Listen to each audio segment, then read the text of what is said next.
We're often told that science works by induction. You gather observations, extend them, and arrive at general conclusions. But if that were the whole story, Johannes Kepler would never have found the orbit of Mars. Because the data was already there. Tycho Brahe had produced measurements of extraordinary precision, and yet every inductive extension of the dominant model failed.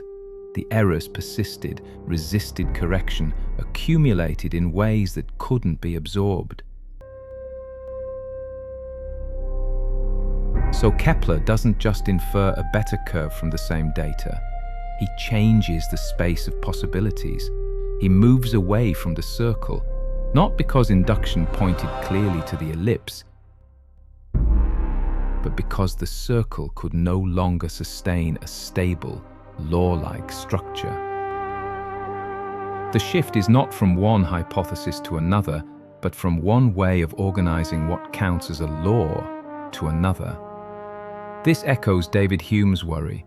Induction alone cannot justify why one projection should hold. A Kantian response reframes the issue. Immanuel Kant would say that Kepler's conclusion is not merely drawn from experience, but conditioned by the forms through which experience becomes intelligible in the first place. Kepler is not selecting from raw data, but from a structured space of representations, one that determines what can count as a coherent, law-like description of the world.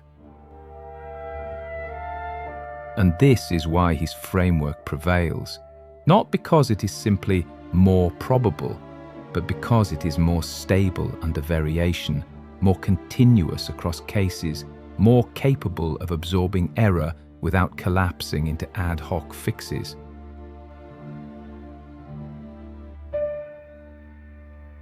But this doesn't make it infallible.